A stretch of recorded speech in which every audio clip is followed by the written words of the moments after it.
ಧರ್ಮಸ್ಥಳ ಪೀಠದ ಬಗ್ಗೆ ಎಲ್ಲರಿಗೂ ಭಾಳಷ್ಟು ಗೌರವ ಇದೆ.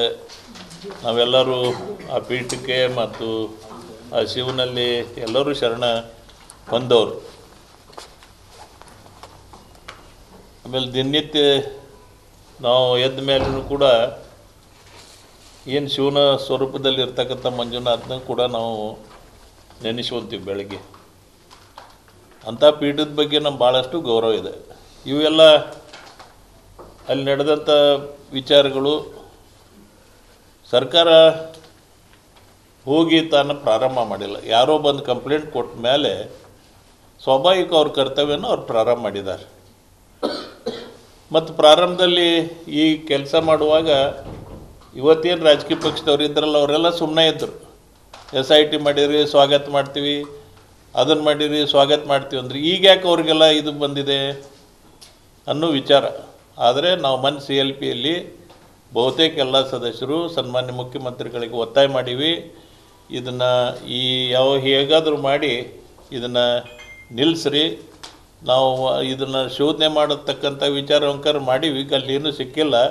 ಅದನ್ನು ಬೇಗನೆ ಅದನ್ನು ಮುಕ್ತಾಯ ಮಾಡೋದು ಒಳ್ಳೆಯದನ್ನು ವಿಚಾರ ಇವತ್ತು ನಾವು ನಮ್ಮ ಶಾಸಕಾಂಗ ಪಕ್ಷದಲ್ಲಿ ಇದೆ. ಅದೇ ವಿಚಾರದಲ್ಲಿ ಇವತ್ತು ನಮ್ಮ ಕಾಂಗ್ರೆಸ್ ಪಕ್ಷನೂ ಇದೆ.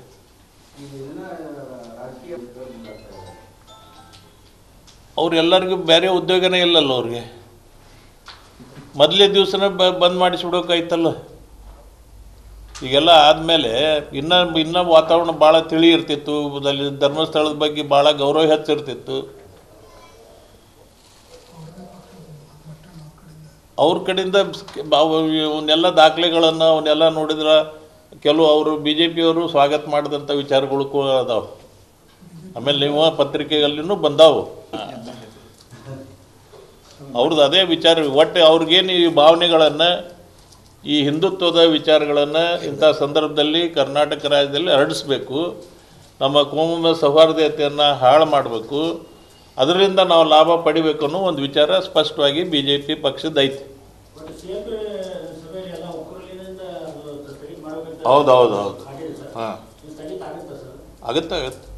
ಅಲ್ಲ, ಅದಕ್ಕೆ ವಿಧಿವಿಧಾನ ಅದಾವು, ಮಾಡ್ತಾರೆ.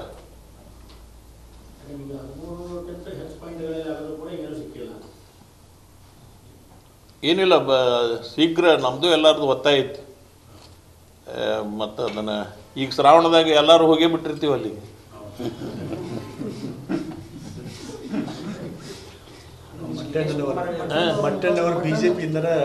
ಮಟ್ಟಣ್ಣವ್ರಿ PSI ಹೋದಲ್ಲ, ಟಿಕೆಟ್ ಕೊಟ್ಟಿದ್ರು. BJP ಅವರೇ ಮೊದಲು ತೆಗೆದಿದ್ದಲ್ರಿ, ಅದನ್ನೇ ಹೇಳಿದ್ದೆ, ಸ್ವಾಗತ ಮಾಡಿದ್ದೆ. ಅವ್ರ ಹೆಸರು ಹೇಳಿಲ್ಲ.